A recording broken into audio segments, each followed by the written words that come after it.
Broadcasting from an undisclosed location under a farm pond somewhere in the Midwest. Your host is Jim Crowley. This is Slickfish Radio.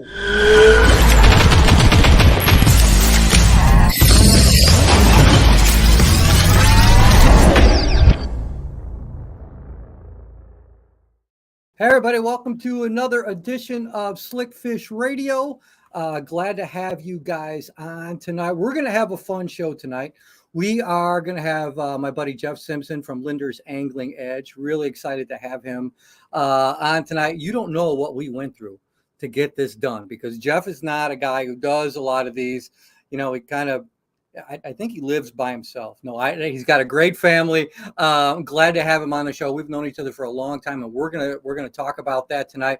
We're also gonna talk about some fall transitions some of the fall transitions for walleyes as well as smallmouth, and anything else that we want to talk about. We're also gonna do a good little giveaway tonight. Going to give away one of the new Jim Crowley Outdoors hats to one of you. Some of you have asked about that before, and I'd be more than happy to give some away. So I am very happy to have all of you here. If you got some comments, please comment.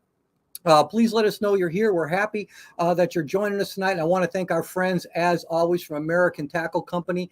So glad they've been a part of the show for a long, long time. And we got some great things coming from American Tackle looking already forward to the new year. You know, right after ICAST, everybody's already looking forward to the new year. So it's going to be some really cool. Donald Haas just chimed in. Hi, Donald. How are you?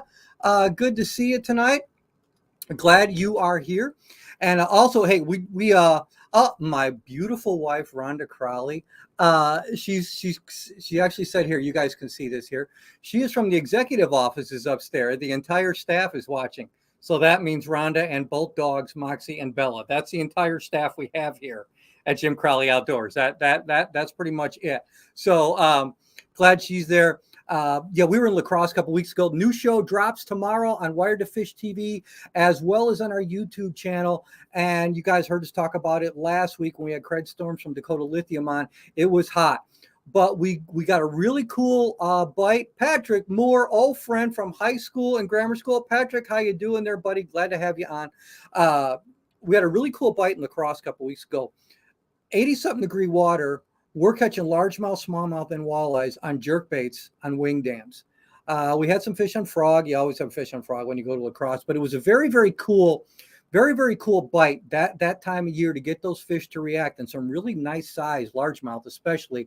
And so I just did a blog for Explore La Crosse. That'll be coming out soon. Plus that video drops tomorrow. So, you know, as much as we love the La Crosse area, if you want to see some really cool stuff and a little bit of how-to on jerk baits, especially in the summertime, you might really enjoy that episode. There's a lot of action and as always, a lot of information. Our friends at Shields in Springfield, Illinois, so many things to do during the summertime, and always your one-stop shop for everything that has to do with the outdoors, and that is Shields. A lot of new things coming from our friends over at Cast King. A lot of you who are on social media are going to see probably a lot of the ads, some new stuff, some new reels, some new rods coming out, everything after ICAST. Cast King is always 100% gung-ho all the time, always coming out with new products and new stuff.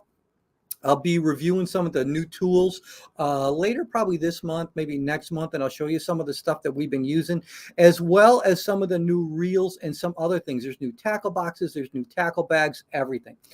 As always, we are powered by our friends at Dakota Lithium Batteries, 11-year warranty. And just so you guys know, anybody who's interested, I'll show a picture of it later, but my 2022 Miracraft is for sale. It is a demo boat, so it's never been titled. The factory has the title, so anybody who gets it, it's going to be like a first-time buyer. We got a great price on it, and it is loaded with Dakota Lithium batteries, plus a ton of extras. I had somebody ask me the other day, is there interfishing knowledge in there? Yeah, there's some.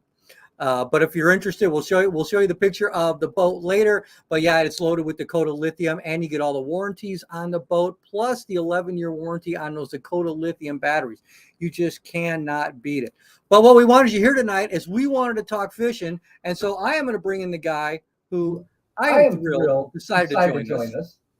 Mr. Jeff Simpson. How are you, my friend? I'm good, Jim. I'm good. You know, this is a real rare occurrence for me to step up to the plate and join one of these. So I think that speaks for you. Yeah. Well, maybe it does. I don't know. I was praying. Maybe the Lord has an intervention in there because we've only been trying to work on this for a year. Right. It's trying to get you back on. And when I had Troy on the show, I said, "What do you think it's going to take to get Simpson on?" He goes, "Not a lot of money, but probably a bit." Yeah. Monthly payments. Monthly payments. Yeah. Monthly payments. So, before we get into talking about some of that stuff, you and I were talking before we went on. How long do you think you and I have known one another? Yeah, I was thinking the same thing, Jim. I can think back when I first met you. It was down in the Quad Cities. We were both doing a seminar down there. Right. And Steve Quinn, who was an old friend of mine, an editor at In Fisherman. Ours too. Yep, worked with him for 22 years at In Fisherman. So just an awesome guy. Well, he said, "Well, we're going out for ribs tonight with a guy named Jim Crawley, and we're bringing our own beverages." I think we brought our own beverages, right? Yeah, you bought them at the gas station next door. I hang out but nothing at the most classy establishments. Right. Oh, it was really good. It was really good. Yeah. Yeah, that's Jim's Rib Haven in the Quad Cities there. And I've always said, I don't think they cleaned the grill since you and I were there. I don't think. But the stuff is always good. Oh man. Yeah. And hey, I just posted a picture of you being on the show tonight. And that was a monster lake trout. Tell us a little bit about that story about some of those big lake trouts. Sure. Yeah. Well, we had a really busy summer of fishing. I will say that we stepped up to the plate, and that particular trip we went.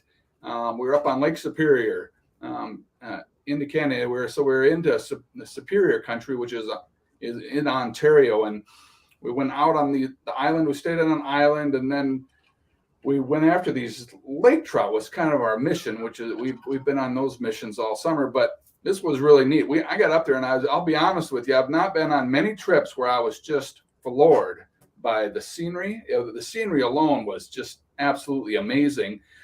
And prior to that, Jeremy Smith, my coworker, another fish head, he and I fish all the time together, but he had been talking, and he'd been kind of the main point of contact with this guy. And I'm like, well, he uses downriggers, and we're gonna troll spoons. And I said, oh yeah, I do that. I did that all my life, so no problem. I said, are they running a stacker or what are they doing? He said, no, he said he's not running a stacker. He's just running one line. I'm like, oh, well, okay. Well, we get up there and we set up, and we start setting out the downrigger, and I put the first one down, go to put the second one down. First one goes off. So I'm like, oh, we got one already. Get that one up, reel the downrigger up, go to put the second one down, get that one down, go to put this one down. That one goes off. Long story short, it was back and forth. It was turned into pandemonium real quick. So we knew we weren't going to be able to film a show downrigging, but we went on to just going around and spotting the fish, and we would spot them. We'd have our lures outside of the boat. So when we'd spot a school of fish, we would hit spot lock with the trolling motor down, running with the kicker motor, and we'd drop our spoons. And so the spot lock would spin the boat around, and our spoons would hit bottom. And the two questions were like, who's going to get bit first? And are we going to be doubled up? It was constant. It was absolute constant fish action all day long for 3 days. It was super awesome. Yeah, that's absolutely awesome. I want to apologize to people. I guess I'm getting an echo with Jeff and I. When we're not talking, we don't have it. But when I for whatever reason, we're doing it, so I apologize for that. So I'll let Jeff do most of the talking. I want to talk a little bit, Jeff, about smallmouth and walleye transition from summer to the fall. So now that you guys are chasing walleyes, they're going from August and September, October. What are you guys starting to look for? Well, yeah, that's that when it rolls into September, it's like what are we going to have in our boats? And these fish, I learned over the many years, we can say they're going to be here, we can say they're going to be, at this depth, that depth, depending on the temperature. But basically, you out in the day, it's they can still be shallow, and they can still be deep. So I just start kind of I go out with my set number of presentations. So I'm obviously going to have a vertical minnow or a jigging wrap, basically a horizontal type bait, and those became real popular. I'd say I was back before I was still working at Infish, but Angling Edge and Al Lindner and the crew really popularized that technique for catching fall walleyes. And it is deadly. It's actually deadly all year, but it's super deadly in the fall. And it'll work, if you're on a sand flat in 5 to 10 feet, you can make long casts and pop that thing back on those sand flats if you spot them on, say, side imaging. But it's really is a deeper water tactic as well. So, vertical jigging those baits over deeper water really is key. And the real key too is your electronics. Before I do any fishing, it's side scanning, it's imaging. I do all the reconnaissance work, and you can go pretty fast with your boat. So you're driving along shallow. If you want to fish shallow, you check those shallow spots, and then you'll check a little deeper, and you just basically find those pods of fish, and then match the presentation to that location. Yeah. One of the things I'm gonna click you off here just to answer that, and then I'll bring you back on. So I'm sorry for you guys for the echo delay that we have. So we don't know what it is. We've tried on this end, we've tried on Jeff's. I don't know, but I will say this thing: what Jeff said about the jig and wrap, and to bring you guys up to speed, that this is something that I just started working on the last couple of years with jig and wraps for walleyes. Not so much smallmouth, but really walleyes. And I will tell you something: what Jeff just said about that jig and wrap is that I have been able to catch more walleyes in more places. And I'm not really known as a walleye fisherman. I'm just not. Smallmouth is by far my favorite. And then you have largemouth for me. But for me to actually start catching more walleyes, the jig and wrap has really been one of those baits, which after you get a little bit of confidence in it, it is just one of those baits that walleyes seem to hit throughout the year. Now, Jeff, do you agree with that it's just more than just once or twice a year? You can catch them on that a lot of the year.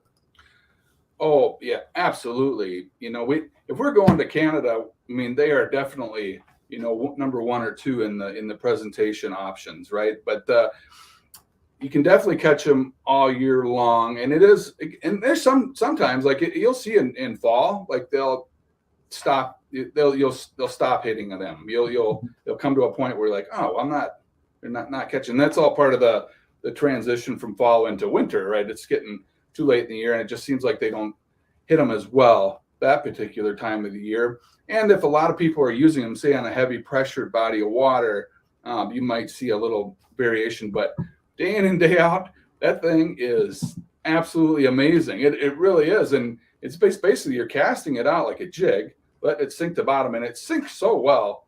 It rockets to the bottom. And if you're using, that's another thing, I like to use fluorescent line. Mm-hmm. So that with the bait sinking down, you're watching that line. When it hits you, you can see your line go slack instantly. When you lift up, you kind of know when you lift up, you'll get in a cadence of where you know when your bait's going to hit, and sometimes it doesn't, right? That means you'll see a tick, or it'll just stop shorter and you'll set. So you're casting and ripping, and you're kind of like, when you actually have to have, it helps to have somebody show you how to do it, right?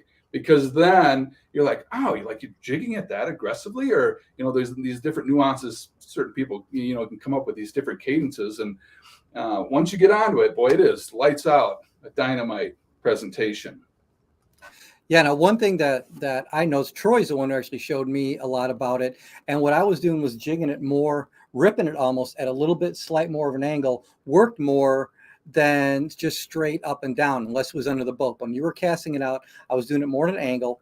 And then, and a lot of times I would say, watch line. I'd go to set the hook again, and the fish would already be there. So are you using more like a fluorescent monofilament? Well, I will use fluorescent monofilament. Like the Suffix makes their pro fluorocarbon, and that is a really good line. But I'll stick with a super line as well. That's bright. Any type of bright line that's in that 10 to 15 pound test, and then they use a fluorocarbon leader most places. Another thing you want to do with that, because that bait, it has a tail on it. So basically the lure was designed for ice fishing. And ice fishermen had a hard time catching. It's a fascinating story behind this bait. It was like 50 years. Everybody had one in their box. Very few people used it or caught anything on it.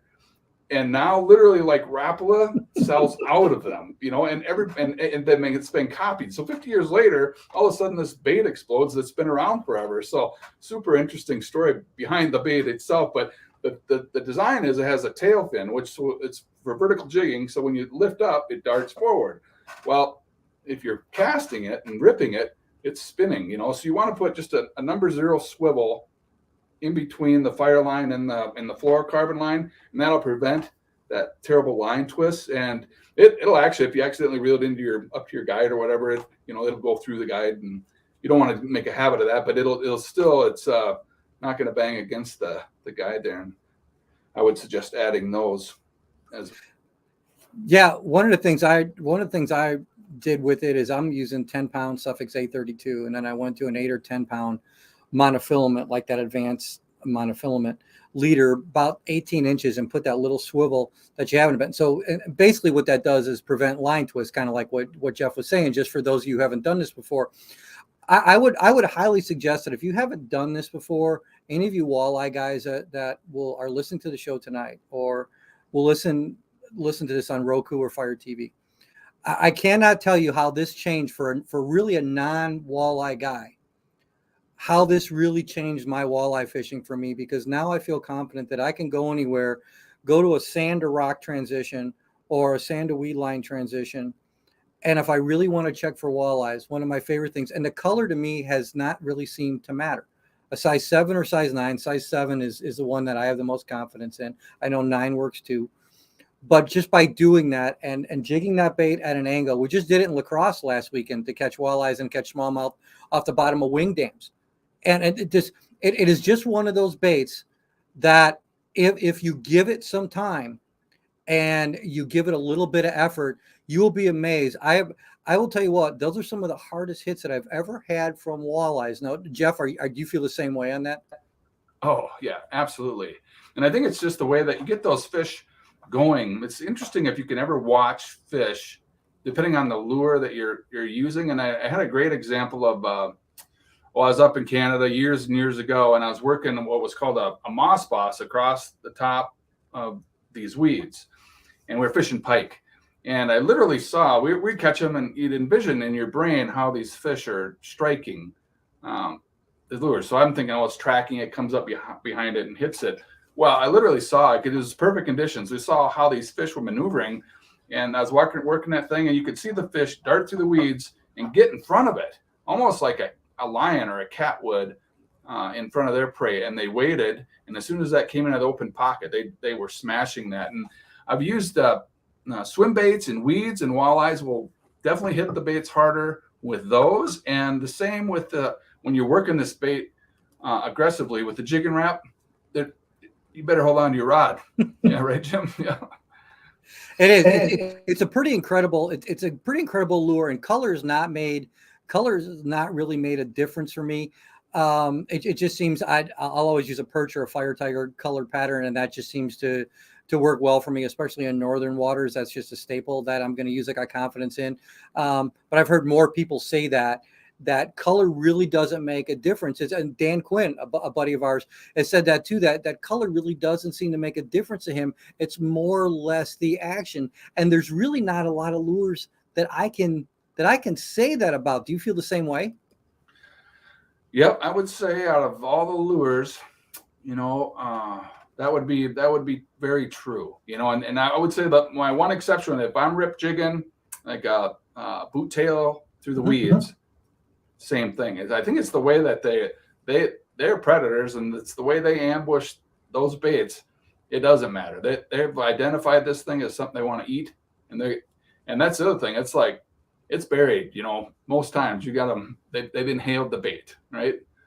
So. That's for sure. And I would definitely say one thing, that if you have a net handy, especially with a jig and wrap, there's a lot of hooks on it, and they're extremely, extremely sharp, but you need to keep pressure on that lure. And having a guy with a net, I think, especially when it comes to walleyes, just the way they get it, you will probably be more effective landing more fish with a net. And I've caught them on a single hook, no problem. But sometimes I've even caught big pike on a jig and wrap. I remember Dan telling me one time when we had him on a show a year or so ago, that he said if he had one lure to take to a desert, to an island, out in the middle of nowhere that he knew he could catch a fish, it would probably be a jigger Rap. And I think that's saying a lot compared to all the lures that especially Rapala puts out. Well, yeah, that's very true. And I would say, Doug Stange, who has been the editor of the In Fisherman magazine for many, many years, he was a big fan of that particular bait. And my friend Mike Hayner, who actually works here at Lindner Media, same thing. And Mike, this is back in the day where he would use the smallest jigging Rap to catch crappies and no bait. I mean, it was like unheard of back then in those days. It was way before plastics, and he was using that. And the same was with the way Doug and I fished those baits in the winter. If you know how to fish that bait vertically, and then you're watching your sonar and how those fish is responding to the moves you're making, that it looks like a minnow, right? So you're just trying to make it look like a fleeing bait fish. And we don't use any bait on those either. Where with spoons, you generally tip it with a minnow or a minnow head in the wintertime. But with the Jig and Rap, no, that thing is a deadly, deadly lure. Hey, we're gonna take a little bit of a break as we're gonna take a little 2-minute break here, like we usually do halfway through the show, and then we come back with Jeff. We're gonna talk a little bit about smallmouth because that's my favorite thing to do. It doesn't matter when it's smallmouth, but I definitely want to talk some smallmouth. So we will be back, as Chuck Woolery used to say, in 2 and 2. I'm dating myself. American Tackle is home to the award-winning microwave line control system. Rod blanks to reel seats, ferrules to finish, grips to guides. They are committed to the very best in rod building components. Find out more, americantackle.us. With fishing beyond your expectations, indoor and outdoor activities, a vast variety of places to eat, drink, and stay. Discover your next adventure between the bluffs. ExploreLaCrosse.com. Located in Springfield, Illinois' largest selection of sports and sportswear, hunting, fishing, specialty shops and services, a 65-foot Ferris wheel, 16,000-gallon saltwater aquarium, and industry-leading knowledgeable employees. You don't take chances at Shields, ever. Go to Shields.com. Achieving affordable innovation through novel concepts and in-house ingenious designs. Cascading cost-effective e-commerce practices directly market to consumers, cutting costs by 30% or more on average. Affordable innovation, superior quality. Casking.com. Believing quality is measured by lifespan and harnessing their unique chemistry and engineering know-how. Dakota Lithium lasts 4 times longer, powering your passion with an 11-year warranty. Find out more, DakotaLithium.com. Slick Fish Radio with Jim Crowley can be seen and heard on Roku, Fire TV, Spotify, Amazon Music, and iTunes. There we go. Come here. Get in here. Yeah. Nice fish right there. Hi, I'm Jim Crowley. Make sure you catch my show, Jim Crowley Outdoors, Monday to Friday, 2 p.m. Pacific Standard Time and 4 p.m. Central Standard Time, exclusively on Wired to Fish TV. Look for Jim Crowley Outdoors on Wired to Fish TV on free ad-supported streaming TV, including Plex, that can be downloaded in the App Store at Apple TV, Roku, Samsung, and others. Hey, we're back with my buddy Jeff Simpson from Lindners, Angling Edge. Always one of my favorite shows to watch. Thank God, over the years, I've known these guys for a long time, especially Jeff. I've known Jeff longer than probably, a matter of fact, I know longer than any of them, and truly some of the nicest guys on the planet. It was great to see all of you guys at iCast. It was pretty interesting. Troy emailed me after we got back from iCast, and he goes, "I'm glad you guys took a picture together. That's the only picture we all got." It gets pretty busy down there. Yeah, that was a great picture, by the way. Yeah. Yeah. I thought, I go, hey, that's pretty cool. And it was just, and just for people who don't know, any of you who haven't met, Jeff or James or Jeremy or Ty or any of them, they all sincerely, these are guys that just love to fish. And I've admired them all for years just because their ability to put out good, solid information. And what you're seeing here in Jeff is the same he is when I met him 20 years ago. There's no difference. These are guys that just work really, really hard at what they do and have educated millions of people on making sure that they learn better and better and better ways of continually being able to catch fish. And I think that's an awesome quality. I think I think fishing has grown because of you guys. And I know probably when you started, was this something that you thought you were going to do, or you just went, hey, after years of going on, I'm sure you learned more as time went on, not only doing it, but from the people you surrounded yourself with. And it's had to be a pretty rewarding thing for you over the years, hasn't it? Oh yeah, for sure. When I started at Infish, I was pretty young. I think I was 27 or 28. And there was a magazine, the Walleye Insider, which I was an editor of that. And I also did the ice fishing guide, walleye guide, pike and muskie guide. And then I was the new products editor for all that. So it's like people are like, oh, I wish I could get your job be in the fishing business. And that's true. That part is true. It is an awesome gig, but I worked my tail off. I'm not kidding you. It was a lot of work. Putting out all that much content in that short of time. But it was, just living the lifestyle, and living that lifestyle is just absolutely so much fun and so rewarding. At the end of the day, like everybody, we're just a bunch of fish heads like everybody else, They're like, well, you get to fish for your job. You think about fishing all day. What do you do for vacation? We go fishing, right?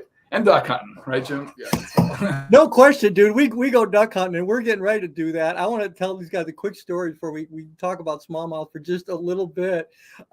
Rick Reed just said, thanks, Jeff. Hey, by the way, Rick, great for chiming in, but your Dakota Lithium Power Box just went out today, Rick. So I just got the email. So thanks for being on the show last week and winning that contest.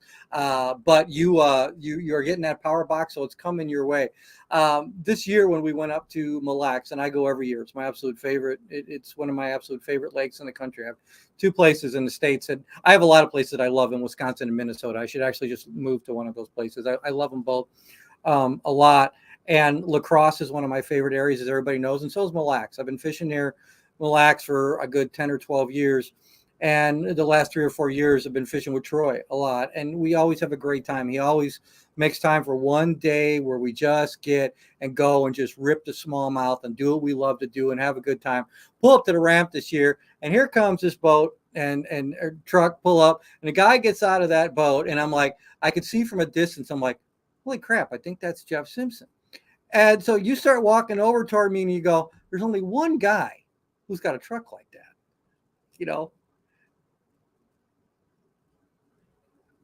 That was good to bump into you that day, Jim. That was a real treat. I actually didn't know you were over here. Troy, he works remote. He's in the office, in and out of the office, so I hadn't talked to him. So, real treat bumping into you that day. And you guys did pretty good. And I was over there hunting down some walleyes. So, it's a good day to be on Mille Lacs.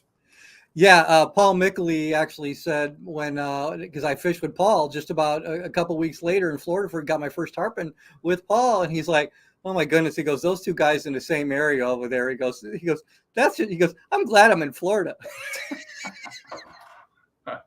He's a character. Yeah, he's a character. I've known him as long as I've known you. So yeah, the rib fest goes back and forth. Yeah, between me and Mr. Paul there. So yeah, he likes to come up here. He used to come up here and musky fish and do some bass fishing. So you got to get him up here again.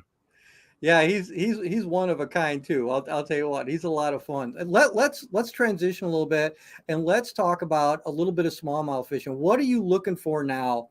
Wisconsin, Minnesota, that's where a lot of our viewers are. What are you looking for this time of year, going into summer and going into fall? Now these fish starting to transition out into deeper rock areas. Where are they going for people who want to know? Yeah, and that's just it. They're kind of making their move towards their wintering grounds, So it's been some of the best, and it's timing. I will say this when I talk about this situation, but they're on their summer haunts, and they'll move out of there, and they're moving out deep, and side imaging really has tipped their hand to me. I go out and go around these spots, and I know they're not on these spots, but if you get the right day, you'll mark those fish, and it is lights out. Like there are so many fish, it's fish after fish, on those spots. But and that's near the shallows. That's near their shallow, kind of their summer areas. But it's worth investigating. If you go out smallmouth fishing, go in and go out a little deeper and see if you can see those fish still hanging around those spots, and it can be gangbusters. I've got in on a few of those bites, and it is amazing. But after that, we'll move out to the deeper rocks, and they're real easy to mark on. Again, use your electronics. You go out there, and the smallmouth is generally, their telltale is, they look to be about 2 to 3 feet off bottom, spaced about that amount apart. And you find that it's, pick your poison. One of my favorite things to catch them on are blade baits and spoons. But I just love the way they react and hit a blade bait. But spoons, I like fishing spoons too, just the connectivity with that. But your jig, your Ned rigs, everything's gonna work there. And if you're on the crankbait bite, obviously you're a deeper diving. You just can't beat an X-Wrap, a deeper diving X-Wrap on some of those steeper breaks. You may not think it's going to make that big of a difference, but boy, it can make all the difference. So just a little deeper diving crankbait. Buddy, you said my number one bait for smallmouth of all time. Of all time, since 2009 when it came out, is the X-Wrap. Give me a pink X-Wrap and I could go anywhere up north and catch it. Now, when you're talking about the deeper diving X-Wrap, now Rick Reed just said your favorite bait for smallmouth, and you answered that with, you said like a spoon and that X-Wrap too.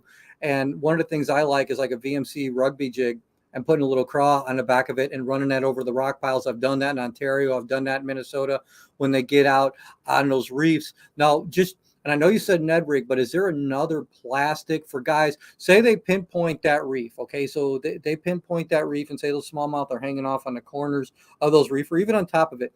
Is there a jig head and plastic combination that you would prefer that time of year that you think hey, this is going to be my cleanup bait? Oh, yeah, I suppose in that time of year, and it's kind of with all fish, switch over to whether you're talking panfish or smallmouth or walleyes, they'll switch over to a forage base. They're eating bigger forage. So, you're going to clean up on a good swim bait, like a big bite, paddle tail type swim bait. And we always have a paddle tail and then just kind of your shad, where's my camera here? The V-shaped tail there. Yeah. So the V-shaped tail, there's the minnow profile, and that one works faster. And then the paddle tail, obviously is a great bait too. But I do think that, I think that with all fish, you can fish a bigger bait in fall, so that they're definitely eating bigger bait, like the bait fish and the young of the year fish are bigger. I mean, they're just growing that so that's kind of what they're eating, and that's cliche, match the hatch, but it's really not. They're eating ahead of winter, and they're eating bigger baits, and they're going to basically select for those bigger baits. Now, one thing that I will tell you that I've done in the fall, this was several years ago. We were up doing a muskie show on Eagle Lake, and it was cold. It was cold. It was late September, early October. And we started throwing for smallmouth one day. I put on a DT20, and that's a big bait. And when Jeff tells you that, they will take big baits in the fall. Another time, in my opinion, they will take big baits is post spawn, and you can throw big topwaters for them as well. But in that fall like that, hitting rock reefs in 15 feet of water, I think we had some beautiful smallmouth on a DT20. Now, for you bass guys thinking about that, think about the size of a DT20. That's a big bait. Do not think that a smallmouth, a 3.5, 4.5, 5 pound smallmouth on those ledges will not take a DT20. Because Jeff, correct me if I'm wrong, but you guys have probably thrown some pretty big baits down there, and they will about rip the rod out of your hand. Oh yeah, well, and we don't want to get me started about muskies because then we'll run out of time. But when we're muskie fishing in the fall, they're hitting those baits. They're hitting the muskie baits. Yep. Yeah. So it's like we're like, oh, boom, boom, and so then you're like, oh, so yeah, they're definitely bigger baits, or that gets into that confidence thing again, Jim. And that's the same thing with, and I hate to go back to muskies, but the fish, there's similarities there in the fact that we will fish size 8 blades, which is a smaller blade. If we're using a double blade, it's like all summer, whenever we can, because it's just easier to throw the older you get, like myself, right? So, but come fall, come like now, there'll be a time where Jeremy is younger and can throw those bigger baits, those 10s and 12s, and I have to switch because he's just going to catch more fish than me, and they're not going to hit those smaller baits. So, yeah, and it's a confidence thing too. Once you kind of figure that out, you're like, oh, well, I'm gonna use a bigger bait because I want to catch a bigger smallmouth, right? So it's trying it. You kind of people get, I'm going to throw the Ned rig, and that's true. You can throw the Ned rig all year long. You catch hundreds of fish, and you'll catch big fish too. But when it comes to using bigger baits, you really got to just dedicate time, just tie on that bait and throw it. Yep. I don't think you could have said it any better. One of the baits that I did well on late in the fall, Ontario's just at Eagle Lake is just it's a great lake. I love fishing Lake of the Woods too, but a couple of years ago we did a show up in Eagle, and I was throwing that swinging rugby head, which I said, and it was probably half-ounce swinging rugby head, and I threw a Big Bite Baits tube craw on the back of it and dragging that along the bottom. They didn't hit it, they freaking killed it. Those smallmouth climbed all over it. That time of year, that is a big bait, a big setup that's probably more known for a largemouth setup. I am telling you guys exactly what Jeff has said here tonight. And believe me, just because it says smallmouth, do not think at certain times of the year that they will not hit an extremely big bait. I bet Jeff could probably tell you, him, Jeremy, all the guys, how many, and probably just a storm flat stick at certain times of the year, or even a suic or another topwater bait like that, where a monster smallmouth have hit it. They are aggressive and curious by nature. And if that bait's in their territory and it aggravates them enough, they will kill it, won't they, Jeff? Oh, man. Well, I fished muskies all summer long. Yep. And I got a little river boat. So I run to Mississippi's like right in our backyard here in Brainerd where I live. So I'm down there. I obviously chase muskies, but I'll bring a fly rod and actually fish smallmouth. So I'm doing the two things, but my main goal is muskie fishing. And so I was throwing topwater almost exclusively the whole time. And every trip I would come back and I'm like, well, I had, 5 smallmouth blew up on it. And I caught 2 of them on these, I'm talking a bait like this, so it's like, ooh, unbelievable. They come up and they just inhale that thing. And it's like, those things they're not afraid of anything. I'm hoping for everybody to listen tonight, and those of you who listen to us later on iTunes and Spotify, Roku, and Fire TV. Thanks again, by the way, for all of you listening. As the show continues to grow, especially on Roku and Fire TV. Thank you for all of that.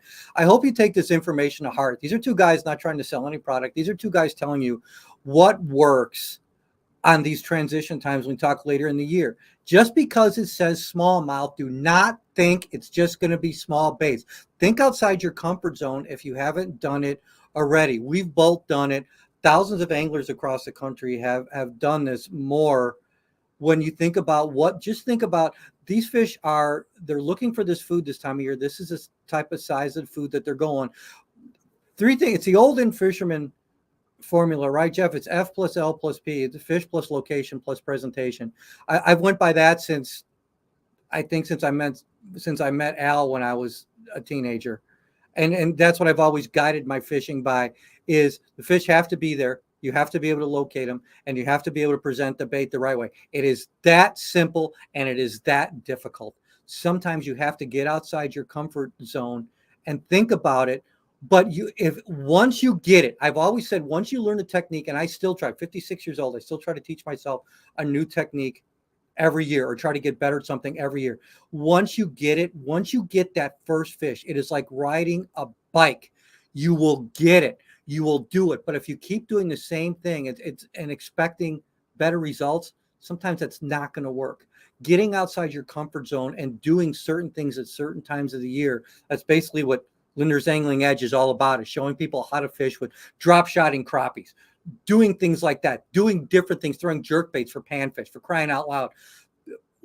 Outside of things that you haven't thought about before. That's how we become better anglers. After a while, we can all cast a spinnerbait and throw a topwater. It's being able to take some of those presentations. And I'm sure, just like our buddy Paul Mickley has told me for years, Saltwater techniques and freshwater techniques cross over a lot because guess what? Fish are fish. Would you tend to agree with that? Oh, absolutely. Yeah. And first, I want to say I didn't know you were older than me, so that's nice. Oh, you were younger than me. Yeah, no. Yeah. But no, you touch on some great points there, Jim. And I remember writing an article about anglers, and I fished around a lot of great anglers, throughout my career, and a lot of those were professional walleye anglers. A lot of them were guides and professional contributors to the magazine. And when I fished with them, and they're all great anglers, but I could pinpoint different weaknesses. Like some weren't great at finding fish. Some were just jiggers. Some were just trollers.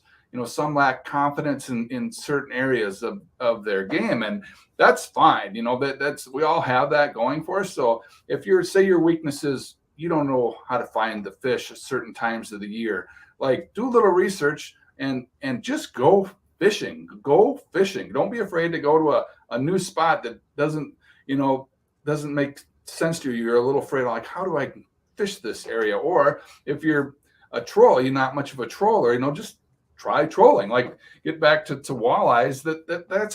This is a great time of the year to troll for walleyes and to have success for walleyes. And the same with bass fishing. Like, absolutely, you may never have used a blade bait in your life. Like or you may never have casted a spoon up on a flat and hopped it back like a jig. Go try these things. And Jim's right. Once you catch on to these things, it's like, bam, that adds to your portfolio and you grow as an angler. And it's very rewarding. And you can keep, like Jim said, he's 54, way older than me by 3 years. And he's still learning. I'm still learning. Lindner's still learning. So that's really the fun part of getting out there and getting after it. And now you made me feel really bad because I'm actually 56. Crap. But I know. Yeah. Thanks for that. But anyway, hey, I wanted before and everybody chiming in tonight. Thank you so much. There are just some nice comments and things like that, and we'll show them up on Facebook later. And again, I want to apologize earlier on for some of the audio difficulties. Sometimes that's the thing about going live. Sometimes it does, but a lot of you actually stuck with us, and now everything is sounding great. My wife dropped us a note, and everything is sounding a lot better. And a lot of you are joining in afterwards. Jeff, if you would please, not if somebody is living under a rock, just if somebody is living under a rock, where can they find out? I know Lindner's Angling Edge is on Wired to Fish, the same channel that I'm on, but so many other places. How can they find all of you guys? Because and I've tell collegiate anglers this all the time. If you still want to go back to the basics and expand your knowledge of being able to learn where a lot of this came from, and actually probing more into everything that the sport is producing, and we could go into forward-facing sonar and get arguments started there and all kinds of stuff. But if you want to find out more, I still feel, and this is coming just from another media guy in the industry, that without question, I still feel that Lindner's Angling Edge and everybody that is associated with them is still, in my opinion, the one that I've always relied on. And thank God I can call some of you guys friends now, because I really do appreciate that. But it's still, in my opinion, without question, the best information out there, true information of just learning how to catch fish. Where can they find out more? Yeah, well, I appreciate you saying that, Jim. It is a great bunch of guys. Like some of these guys I've worked with for, my whole career, which is now going on 27 years. When I was a kid out of college, right? I was working with Bill Lindner and Mike Hayner, and they work here. So just a great bunch of guys. And honestly, Al Lindner's in my office every single day, sometimes twice a day, sometimes 3 times a day, and he wants to talk fishing. So it's just an awesome environment that way. And we're on YouTube, we produce several shows out of this building, and the one is Lindner's Angling Edge, Lund Ultimate Fishing Experience. But we also produce a regional show, Angling Buzz, which runs through the summer. And we do Angling Buzz Ice. So there's just a ton of content flying out this door. And anglingedge.com, all of our shows get posted there. And we also have our YouTube channel. You can find the Angling Edge on the YouTube channel. And same for Angling Buzz. We run that website, and that has fishing reports, and it's a pretty pretty prolific site as well. So everything we do is available online, like most people. It's on their website, on YouTube, and we're available on I think network wise, Valley Sports North, and all the way over to Detroit, and Sportsman's Channel, Outdoor Channel. Angling Edge is really widely distributed. Yeah, that's for sure. It is, and it's great to see it. I just find it funny now after all these years. Sometimes you turn on the channel, and there's you or there's Troy, and I'm just laughing and I'm cheering for you guys when you catch a big fish. I enjoy our time together. And just so you know, it took you so long to be on the show. We have now hit the longest Slick Fish Radio in our 57 episodes that we have. And this credit goes to Jeff Simpson, who doesn't like doing these. So just so you know, you are now on the longest. We just hit episode 57 of this. I am very proud to know you for all these years. I hope it's okay to call you a friend, but I always enjoy seeing you. I hope actually in the next season or two, maybe we can get out, and I would love to do a show with you muskie fishing, or just to hang out a day in the boat. We've hung out at plenty of shows and in other things, but hopefully, and not to mean to put you on the spot, but hopefully if our schedules allow, at some time in the future, we can just hang out in a boat together and just enjoy each other's company and catch a fish or two. That sounds like a good plan to me, Jim. Bring me one of those free hats right there. We'll get it. I'll bring you two, for crying out loud, if you want. Bring you one for each of your boys, and that way you got something to throw darts at in your garage or something like that. So I want to tell you, thank you, my friend, for being on tonight. Thank you for your time. Rick Reed just posted here. Let's see, Jeff, thanks for being on Jim's show. Great info from great fishermen. Well, Rick, you're very, thank you very much. Really, really do appreciate it. But my friend, God bless you. Thank you for your time. I will talk with you soon, and thank you so much for coming on the show, because it was my pleasure. No problem, Jim. Thanks a lot, and keep up the good work, buddy. Awesome. We'll see you. All right, bye. What a great guy. I apologize again for some of our audio. We work through it. Sometimes that kind of stuff just happens. We don't know, but a lot of you stuck with us so much tonight. Here's what I want to do. Ted Koski just put on, Ted, I don't want to hear it. He said, where's my hat? For crying out loud, I gave you a hat last year at show season, guys. We have a whole bunch of stuff, just so you guys know. And for those you here, thanks for Jeff being on tonight. Literally one of the guys I've known the longest in the industry, him and Steve Quinn.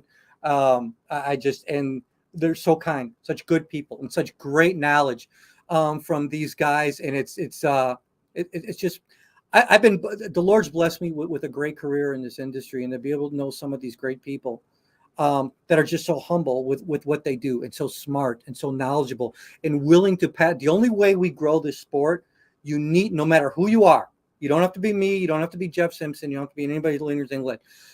Whatever you know, pass on what you know, so our sport will continue to grow. Please do that. Please continue to do that. Before we thank our sponsors, I want to know something. I want to give away one of these hats tonight. Ted, you don't count. You got one. First one to tell me they want a free hat, put it on there. You do it, I'll send you a free hat. Okay, so if you guys want a free hat, let me know, and I will send it on. Even if before we go off tonight, you don't say it, but I'm telling you right now, I'll give away one of these free hats tonight. Donald Haas, you just got it. Me. Donald, great. I'll contact you after that, or I think you know my email, Donald. Email me your address again.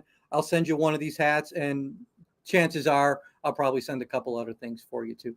I would not have this show if it wasn't for all of you. I tell you this each and every week.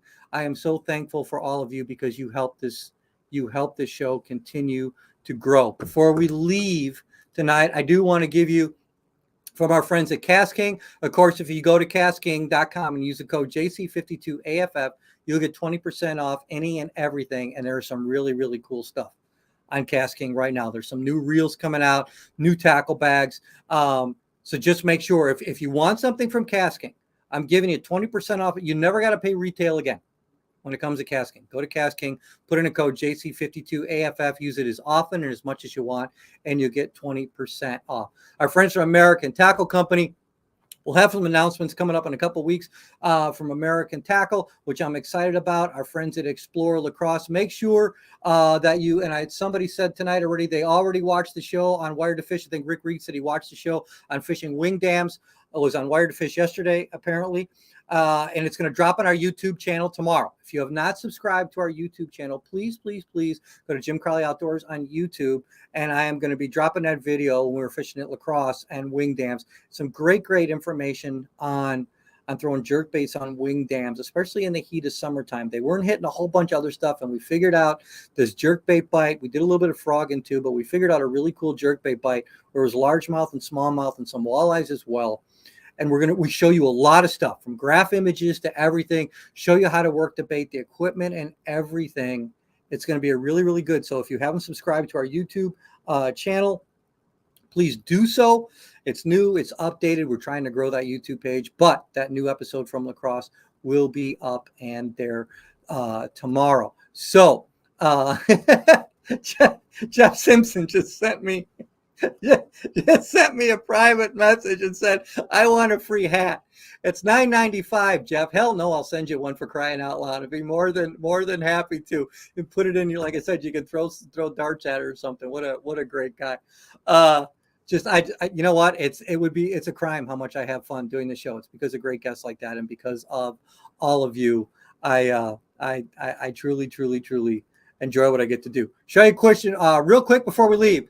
This is my Miracraft that is for sale. 2022 Miracraft. It is a factory demo boat. So if somebody decides to buy it, you get it with the brand new title. You get it with the warranties. You get it with brand new Dakota lithium batteries. We're only asking $34,000 for this boat. It's got the Minn Kota Altera self-deploying trolling motor, 115 Mercury on the back.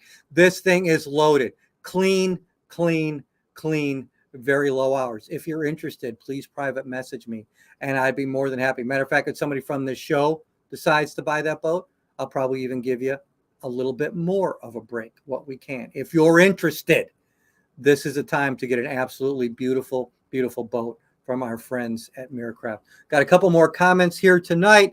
David Schroeder, yeah, thank you. You're welcome, David. Thank you for joining us. Thank you, everybody, for joining us tonight. Look forward. We got another great episode coming up next week. We have BASS Elite Angler, my buddy Bernie Schultz, going to join us next week. Tell your friends, tell your family. It's going to be a lot of fun. We're going to have good, and we've got some more great episodes coming up really soon here from everybody else. So thanks again to our friends American Tackle, Explore Lacrosse, Shields, Casking, and Dakota Lithium. And I always say, and I'm going to say it again, God bless all of you. Thanks to our friend Jeff Simpson for coming on. And thank you for all of us joining us tonight. Have a great rest of the week. Watch for the new Wing Dam show from Lacrosse dropping on YouTube channel tomorrow. God bless you. Have a great night. We'll see you soon.